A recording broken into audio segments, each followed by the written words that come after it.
ആദ്യംപാറ വന്നപ്പം ഇതിവിടുത്തെ കുടുംബശ്രീൻ്റെ ഷോപ്പ് കയറിയപ്പോൾ വളരെ വെറൈറ്റി ആയിട്ടുള്ള ഒരു സംഭവമാണ് കിട്ടിയത്. ഇതാ ഇവിടെ ആദ്യംപാറയിലുള്ള ജോജി ചേട്ടന് ഗഫൂർക്ക പിന്നെ ഇതിൽ വരുന്നില്ല എന്നാ പറഞ്ഞല്ലേ, വരാൻ കേട്ടി. ഗഫൂർക്കാണ് ഇവിടുത്തെ ഒരുപാട് ഡീറ്റെയിൽസ് ഒക്കെ പറഞ്ഞു തന്നത് അല്ലേ. എന്തായാലും നിങ്ങൾ പറഞ്ഞു തന്നെ ഇവിടെ ഇതിൻ്റെ മുകളിൽ എന്തുണ്ടെന്ന് പറഞ്ഞേ, ഒരു പഠിച്ചിക്കല്ലുണ്ട് എന്നാ പറയുന്നത് ഇതിൻ്റെ മുകളിൽ. അതിനെന്തോ ഒരു വിശ്വാസം ഉണ്ടെന്ന് പറഞ്ഞല്ലേ ഗഫൂർക്ക? എന്തോ ഒരു അന്ധവിശ്വാസം നിലനിൽക്കുന്നുണ്ട്. അങ്ങനെ പേടിക്കേണ്ട ഒരു കാര്യമില്ല. ആ കല്ലുമായിട്ട് ബന്ധപ്പെട്ട് പ്രത്യേകിച്ച് അങ്ങനത്തെ ഒന്നുമില്ല. ആരും ഭയപ്പെടേണ്ട, ആശങ്കപ്പെടേണ്ട അല്ലേ.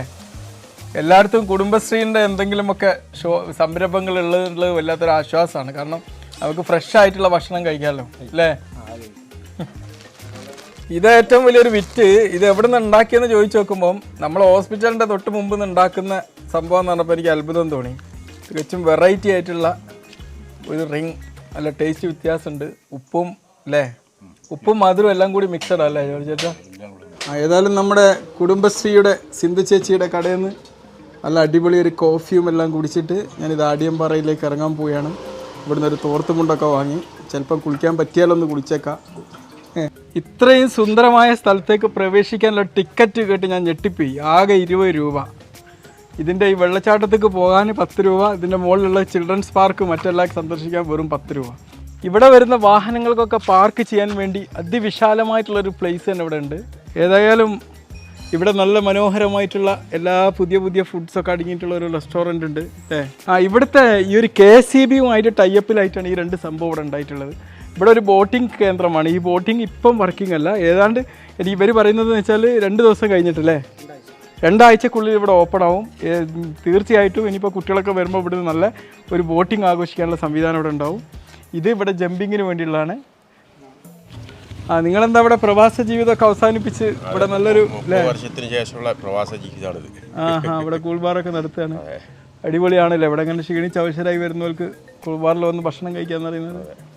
ഓക്കെ, ഇവിടെ വന്നപ്പോൾ ഇത് അതിമനോഹരമായിട്ടുള്ളൊരു കുരിശുപള്ളി അല്ലേ, ചെറിയൊരു കൊച്ചു കുരിശുപള്ളിയല്ലേ ഇത്. വളരെ രസമായിട്ടുണ്ട്. ഇതുപോലെയൊക്കെ പള്ളികളൊക്കെ ഉണ്ടാക്കുകയാണെങ്കിൽ പള്ളികളൊക്കെ തന്നെ ആൾക്കാരൊരു വിനോദ കേന്ദ്രമായിട്ട് മാറും. അപ്പോൾ പള്ളിയിലൊന്നും ആൾക്കാർ വരാത്ത പ്രശ്നം വരില്ല. യൂറോപ്പിലൊക്കെ അതിൻ്റെ ഒരു ഇഷ്യൂ കാണാറുണ്ട്. അതൊക്കെ മാറ്റിയെടുക്കാൻ ഇതുപോലുള്ള പള്ളികളൊക്കെ ഡെക്കറേറ്റ് ചെയ്യണമെന്നാണ് എനിക്ക് പറയാനുള്ളത്. ഇതിൻ്റെ ആ ഒരു എൻട്രൻസിൽ തന്നെ അതിമനോഹരമായിട്ട് പാറമേൽ തീർത്തൊരു നല്ലൊരു ശില്പമുണ്ട്. ഇത്രയും ഭംഗി ഈ ഒരു ആട്യംപാറക്കുണ്ട് എന്നുള്ളത് ഇവിടെ വന്ന പാട്ടാണ് മനസ്സിലായത്. ഒരു വീട്ടിലേക്ക് ആൾക്കാരെ ക്ഷണിക്കുന്ന രീതിയിലാണ് ഇവിടുത്തെ ഒരു എൻട്രൻസ്. ഇതാ അവിടെ മുമ്പ് തന്നെ നമ്മൾ ചിരിച്ച് സ്വീകരിക്കാൻ വേണ്ടിയിട്ട് കുടുംബശ്രീ പ്രവർത്തകരല്ലേ ഞങ്ങൾ. ഈ വെള്ളച്ചാട്ടത്തിലേക്കുള്ള ഇറക്ക വഴിയിലാണ് ഇപ്പോൾ ഉള്ളത്. ടിക്കറ്റ് എടുത്താ ഒരു രക്ഷയില്ല. ഇങ്ങോട്ടുള്ള വഴികളൊക്കെ നമുക്ക് എന്താ രസം. ഇവിടുത്തെ അതിമനോഹരമായിട്ടുള്ള ഒരു വ്യൂ പോയിന്റിലാണ്. ഇവിടെ നിന്നുകൊണ്ട് ഇങ്ങോട്ട് നിരീക്ഷിച്ച് കഴിഞ്ഞാൽ ഈ ഒരു ആദ്യംപാറയുടെ എല്ലാ സൗന്ദര്യവും ഒറ്റ നോട്ടത്തിൽ തന്നെ നമുക്ക് അനുഭവിച്ച് ആസ്വദിക്കാൻ പറ്റും. ഒരു രക്ഷയില്ല. അതാ കണ്ടോ ആദ്യംപാറയുടെ ഒരു സൗന്ദര്യം വർണ്ണിക്കാൻ വാക്കുകളില്ല. അനുഭവിച്ചറിയേണ്ട കാര്യങ്ങളാണ് ഇവിടെ ഉള്ളതൊക്കെ. ഏതൊരു വിനോദസഞ്ചാര കേന്ദ്രത്തിൽ പോയാലും നമ്മളെപ്പോഴും നമ്മുടെ ആരോഗ്യത്തിനായിരിക്കണം ഫസ്റ്റ് പ്രയോറിറ്റി കൊടുക്കേണ്ടത്. പലപ്പോഴും ഇങ്ങനത്തെ കേന്ദ്രങ്ങളിലൊക്കെ പോകുമ്പോൾ നമ്മുടെ ആവേശം മൂത്തിട്ട് പലതും ചെയ്തു പോകാനുള്ള സാഹചര്യങ്ങളുണ്ട്. ചിലർ മദ്യപിക്കാൻ, പുകവലിക്കാൻ, അങ്ങനെ പല കാര്യങ്ങൾ ചെയ്യാനുള്ള സാധ്യതകളുണ്ട്. ഒരിക്കലും അതൊന്നും ഒരു എൻ്റർടൈൻമെൻ്റ് അല്ല എന്നുള്ളത് നമ്മൾ മനസ്സിലാക്കണം. സൂക്ഷ്മമായി ജീവിക്കുന്നതിലും വലിയ ഒരു സന്തോഷം നൽകുന്ന ഒരു കാര്യവുമില്ല. കാരണം നമുക്ക് ജീവിക്കാനുള്ള ഒരു അവസരം നഷ്ടപ്പെടുത്തിക്കൊണ്ട് സന്തോഷിച്ചിട്ട് എന്താ കാര്യം. എടുത്തും ഇരിക്കാനൊക്കെ ഉള്ള ഒരുപാട് സംവിധാനങ്ങളുണ്ട്. ഈ മലത്തത്തിലെ എല്ലാ സെറ്റപ്പുകളും ഉണ്ട്. ഈ ഒരു പാർക്കിലിരുന്നു കൊണ്ട് ഒരുപാട് പുതിയ കാര്യങ്ങൾ പഠിച്ചുകൊണ്ടിരിക്കുന്ന വിദ്യാർത്ഥികളെയാണ് നിങ്ങളവിടെ കാണുന്നത്. തീർച്ചയായിട്ടും ഇതുപോലുള്ള പ്രകൃതി രമണീയമായ അന്തരീക്ഷമൊക്കെ നമ്മളെപ്പോഴും പഠിക്കാൻ വേണ്ടി ഉപയോഗിക്കുകയാണെങ്കിൽ തീർച്ചയായിട്ടും നമുക്ക് പഠനം എപ്പോഴും ഈ ഒരു പ്രകൃതിയുടെ സൗന്ദര്യം പോലെ തന്നെ ആസ്വാദകരമാവും എന്നുള്ളത് നമ്മൾ മനസ്സിലാക്കണം. ഇവിടെ വന്നപ്പോഴാണ് എനിക്കൊരു വലിയ പ്രശ്നം. ഞാൻ ഇതിന്മേൽ കയറി ഇരുന്ന് നോക്കി. ഇതിന് ശരിക്കും നമ്മൾ ബാലൻസ് ചെയ്ത് ഇരിക്കേണ്ട ഒരു ഇരിപ്പിടാണ് ഇവിടെ ഉള്ളത്. ആരും പെട്ടെന്ന് അബദ്ധവശാൽ പെട്ടെന്ന് അങ്ങോട്ട് ഇരുന്ന് പോകരുത്. ഇതിൽ നല്ല ബാലൻസ് ചെയ്ത് നമ്മളിങ്ങനെ ഇരുന്ന് കഴിഞ്ഞ് ഇങ്ങനെ ഇരുന്ന് ആടിക്കൊണ്ട് നമുക്കിങ്ങനെ ഇവിടുത്തെ കാഴ്ചകളൊക്കെ ഇങ്ങനെ ഇരുന്ന് ആസ്വദിക്കാം. ഓക്കെ, ഇവിടെ നിന്നൊക്കെ നമുക്ക് ആദ്യംപാറയുടെ ദൃശ്യങ്ങൾ പൂർണ്ണമായിട്ടും ഇങ്ങനെ കണ്ട് ആസ്വദിക്കാൻ പറ്റും കേട്ടോ. ഇതിന് വെറുതെ അല്ല ഈ ആദ്യംപാറ എന്ന് പേര് വന്നത്. എത്ര പാറക്കൂട്ടങ്ങളാണ് നോക്ക്. ആ പാറക്കൂട്ടങ്ങൾക്കിടയിലൊക്കെ നമുക്ക് നമ്മുടെ ഫിറ്റ്നസ് ആഘോഷിക്കാൻ വേണ്ടിയിട്ടുള്ള ഒരുപാട് സംവിധാനങ്ങളുണ്ട്, ഊഞ്ഞാലുകളുണ്ട്. ഇവിടെ ഇപ്പോൾ ആരുമില്ല, ഞാൻ കുറച്ച് നേരത്താണ് ഇവിടെ എത്തിയത്. കാരണം എനിക്കിവിടെ എത്തിയൊരു ഡ്യൂട്ടി ഉണ്ടായിരുന്നു, അത് കഴിഞ്ഞൊന്ന് ആസ്വദിക്കാൻ വന്നതാണ്. അത്യാവശ്യം ദാഹിച്ച് തുടങ്ങി. എൻ്റെ വാട്ടർ ബോട്ടിലൊക്കെ ഞാൻ റെഡിയാക്കിയിരിക്കുകയാണ്. ഏതായാലും വെള്ളമൊക്കെ ഒന്ന് കുടിച്ച് നമ്മുടെ ആരോഗ്യം മറികടന്നുകൊണ്ടുള്ള ഒരു ആസ്വാദനവും വേണ്ട. കാരണം എപ്പോഴും നമ്മുടെ ആസ്വാദനം എന്ന് പറയുന്നത് നമ്മുടെ ആരോഗ്യം തന്നെയാണ്. ഓക്കെ, അത് മറന്നു പോകരുതൊരിക്കലും. മറ്റൊരു മനോഹരമായിട്ടുള്ള ഒരു വ്യൂ പോയിൻറ്റിലാണ് ഞാനുള്ളത്. എനിക്കിവിടെ വന്നതിൽ ഏറ്റവും ഇഷ്ടപ്പെട്ട ഒരു വ്യൂ പോയിൻ്റ് എന്ന് വേണമെങ്കിൽ പറയാം. അതിമനോഹരമാണ് ഇവിടെ നിന്ന് ഈ ഒരു ആട്യംപാറയുടെ ഈ ഒരു പ്രകൃതി സൗന്ദര്യം ദർശിക്കാൻ. തീർച്ചയായിട്ടും ഇതുപോലുള്ള സംവിധാനങ്ങളൊക്കെ ഒരുക്കിയ ഭരണകൂടത്തെയും ഇവിടുത്തെ ഭരണാധികാരികളെയൊക്കെ നമ്മൾ പ്രത്യേകം അഭിനന്ദിക്കണം. എത്ര മനോഹരമല്ലേ ആ പാറക്കൂട്ടങ്ങളൊക്കെ ഇങ്ങനെ ചെറിയ ചെറിയ പല സൈസിലുള്ളത് ഇങ്ങനെ കൂട്ടിയിട്ട് കാണാൻ. ഞാൻ അത്യാവശ്യം വേർത്തു അല്ലേ. ശരിക്കും നമ്മൾ ആരോഗ്യത്തിൻ്റെ ഒരു ശീതള പാനീയാണ് ഈ വേർപ്പ് അല്ലേ. അങ്ങോട്ട് ഒഴിഞ്ഞ് പോവട്ടെ. എത്ര കുടവയറൊക്കെ ഭയങ്കരമാണ്. അതൊക്കെ ഒന്ന് അങ്ങോട്ട് ഒഴിഞ്ഞ് പോവട്ടെ. നടന്ന് നടന്ന് നടന്ന് ക്ഷീണിച്ച് അവശനായി ആരോഗ്യത്തിൻ്റെ സ്വർഗത്തിലേക്ക് പ്രവേശിക്കട്ടെ. എല്ലാവരും ഇതുപോലുള്ള യാത്രകൾ എപ്പോഴും ചെയ്തുകൊണ്ടേയിരിക്കുക. ഓക്കെ, ഒരു കാര്യം മനസ്സിലായി, നമ്മൾ മീനുകൾക്കും ഈ ക്യാമറയോടൊക്കെ ഉള്ള പേടിയാണെന്നുള്ള കാര്യം. ഞാൻ ഇവിടെ ഒരുപാട് മീനുകൾ ഇങ്ങനെ ഡാൻസ് ചെയ്യുന്നത് കണ്ടിട്ട് ഇങ്ങോട്ട് വന്നതായിരുന്നു. ഇവിടെ വന്ന് നോക്കിയപ്പോൾ ഐറ്റങ്ങളൊക്കെ ഇവിടെ സ്ഥലം വിട്ടു. വെള്ളത്തിൽ ഇറങ്ങി കഴിഞ്ഞാൽ കയറാൻ തോന്നൂലല്ലേ. അപ്പൊ ഒന്ന് വേഗരേക്ക് പോകാൻ തോന്നുന്നില്ല. പോകാൻ തോന്നുന്നില്ല. ഒരു 2-2.5 മണിക്കൂർ ഇപ്പൊ ഞങ്ങൾ വെള്ളത്തിലായിരുന്നു ഇതുവരെ. ഓ വെരി ഗുഡ്. ഇനി ഭക്ഷണം കഴിച്ചിട്ട് വീണ്ടും ഇറങ്ങണം എന്നാണ്.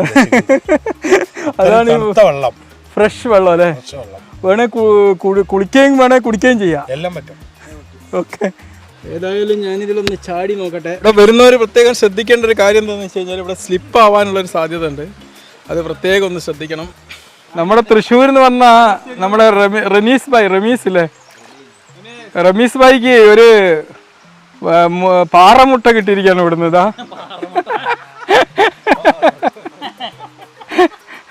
ഏതായാലും ഇവര് തൃശ്ശൂരിൽ നിന്നൊക്കെ ഇവിടെ വന്ന് നന്നായിട്ട് ആഘോഷിക്കുകയാണിത്. ഇതാ മൈൻഡ്ഫുൾനെസ്സിന്റെ ഒരു സിമ്പിളാണ് ഇവിടെ ക്രിയേറ്റ് ചെയ്യുന്നത് അല്ലേ. അങ്ങനെ റമീസ്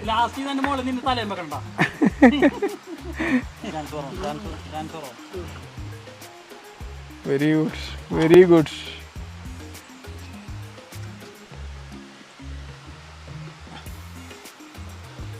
നമ്മൾ മൈൻഡ്ഫുൾ ആവേണ്ടതിൻ്റെ പ്രാധാന്യത്തെക്കുറിച്ചാണ് നമ്മൾ റമീസ് ഭായി നമ്മൾ ഓർമ്മിപ്പിക്കുന്നത്. ഇതാ ഓരോ കാര്യങ്ങളും എത്ര സൂക്ഷ്മമായിട്ട് പ്രസന്റൻസിൽ ജീവിക്കേണ്ട പ്രാധാന്യത്തെക്കുറിച്ചാണ് ഇത് നമ്മൾ ഓർമ്മിപ്പിക്കുന്നത്. അത് അവസാന ശ്രമം വരെ തുടർന്നുകൊണ്ടിരിക്കുക. ഇതാ അവസാന നിമിഷം വരെ ശ്രമം തുടർന്നുകൊണ്ടിരിക്കുകയാണ്. കുഴപ്പമില്ല, ഒരു എവിടുന്ന് നോക്കിയാലും ഒരു രക്ഷയില്ല. ഈ പാറപ്പുറത്തുനിന്നൊക്കെ നടന്നു പോകുമ്പം ഈ ഒരു വെള്ളച്ചാട്ടത്തിൻ്റെ അതിമനോഹരമായിട്ടുള്ള കാഴ്ചകൾ ഇങ്ങനെ ആസ്വദിക്കാൻ പറ്റുന്നുണ്ട്. ഇതാ ഇടയ്ക്കര ഇവിടെ സ്ഥിരം വരുന്ന ആൾക്കാരാന്ന് തോന്നുന്നു അല്ലേ. ഇതിങ്ങനെ ഇരിക്കുക, ഇവിടെ എങ്ങനെ ഇരിക്കാൻ നല്ല സുഖം. ഓക്കെ, ശരിയാണ്. ഇവിടെ എങ്ങനെ ഫ്രീ ആയിട്ട് ഇരിക്കാൻ ഒരു പ്രത്യേക സുഖമുണ്ട് അല്ലേ. നല്ലൊരു ക്ലൈമറ്റാണ്. ഒരു അത്യാവശ്യം തണുപ്പും ഉണ്ട് ഇവിടെ. ഈ പാറ വീട്ടിൽ ഇങ്ങനെ ഇരിക്കാൻ എന്താ ഒരു സുഖം എന്നറിയോ. എന്താ വലിയൊരു പാറ, അതിനുള്ളിൽ ഞാനിങ്ങനെ ഒറ്റയ്ക്ക് ഇരിക്കുകയാണ്. ചോക്കാട് എങ്ങനെയുണ്ട് ഈ സ്ഥലമൊക്കെ? വളരെ ഉഷാറാണ്, നന്നായി എൻജോയ് ചെയ്യുന്നുണ്ട് അല്ലേ. Okay okay. നിങ്ങൾ പുതിയൊരു കല്യാണം കഴിച്ചാന്ന് തോന്നുന്നു. ഹണിമൂൺ ട്രിപ്പാണത് അല്ലേ. ഓക്കെ. ചെറിയൊരു ഹണിമൂൺ ട്രിപ്പിൽ ആദ്യത്തെ ട്രിപ്പ്. Okay, enjoy. ഈ ഫോട്ടോഗ്രാഫി വീഡിയോഗ്രാഫി ഒക്കെ പഠിക്കുന്നവരൊക്കെ ഇവിടെ ഇടയ്ക്ക് വന്നാലുണ്ടല്ലോ അടിപൊളിയായിട്ടുള്ള ഒരു ആസ്വാദനം തന്നെ കേട്ടോ. നമുക്ക് എന്ത് രസമാണ് നമുക്ക് അങ്ങോട്ടൊക്കെ ഉള്ള കാഴ്ചകൾ.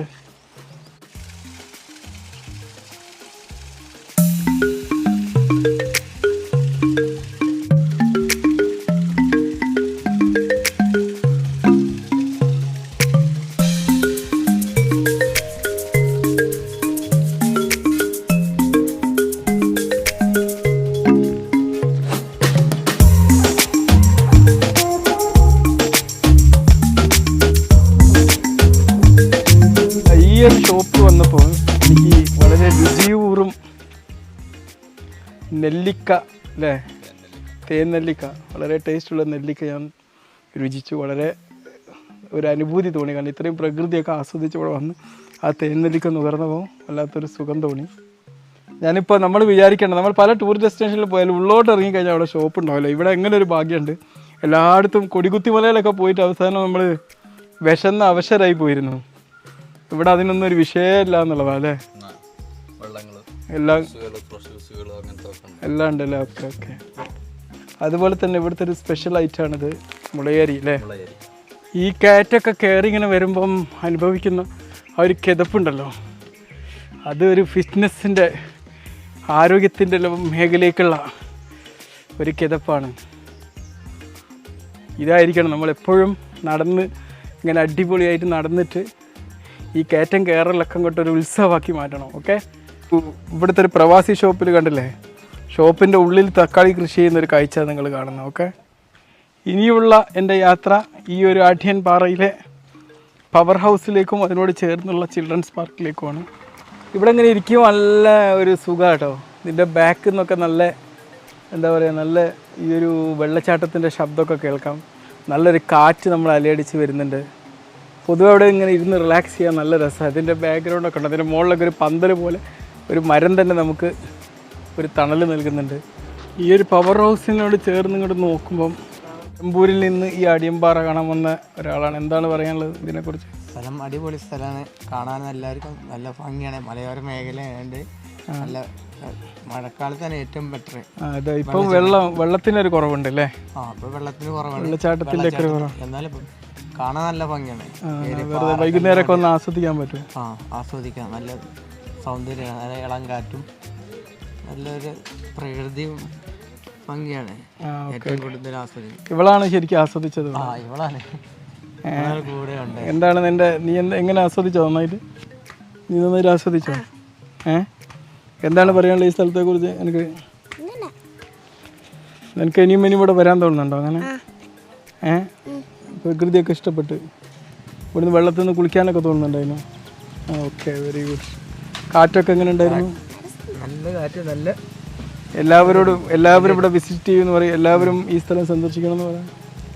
എല്ലാവരോടും സന്ദർശിക്കാം. ഓക്കെ, ഇതിവിടെ കണ്ടപ്പോൾ എനിക്ക് പെട്ടെന്ന് മൈൻഡ്ഫുൾനെസ് മെഡിറ്റേഷൻ ചെയ്യുന്ന ഒരു കാഴ്ചയാണ് ഓർമ്മ വന്നത്. ഒറ്റ പാറ ഒരു ഇതുമില്ലാതെ ഇവിടെ ഇങ്ങനെ നിർത്തി വെച്ചിരിക്കുകയാണ്.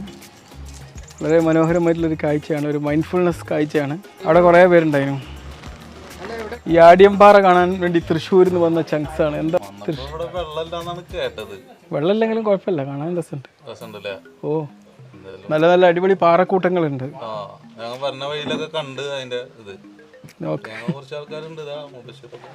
ഇതിൽ കുറെ തൃശ്ശൂർക്കാരാണ് ഇതിൽ നിറച്ചു. ഇന്ന് കുറെ തൃശ്ശൂർക്കാരെ ദിവസമാണെന്ന് തോന്നുന്നു ആഢ്യൻപാറ. തൃശ്ശൂർ പൂരം ഒന്നാണ്. എങ്ങനെ ആഢ്യൻപാറ വെള്ളച്ചാട്ടം ഉണ്ട് എന്നൊക്കെ പറഞ്ഞു. ഇവിടെ വന്നു കഴിഞ്ഞാലുണ്ടല്ലോ കരിമത്തി ഉണങ്ങണ പോലെ ഉണങ്ങും, അമ്മാതിരി കറുപ്പാണ് കിട്ടുന്നത്. അത് നിങ്ങൾ തൃശ്ശൂർക്കാരൊരു ഭാഷയാണല്ലോ. വെയിലത്ത് നമ്മള് മീനോക്കാടില്ലേ, അതേ അവസ്ഥയാണ് ഇവിടെ വന്നു നോക്കുമ്പോ. എന്ത് ചൂടാണിത്. എല്ലാരും പിന്നെ വേറെ രീതിയിൽ പറയോ.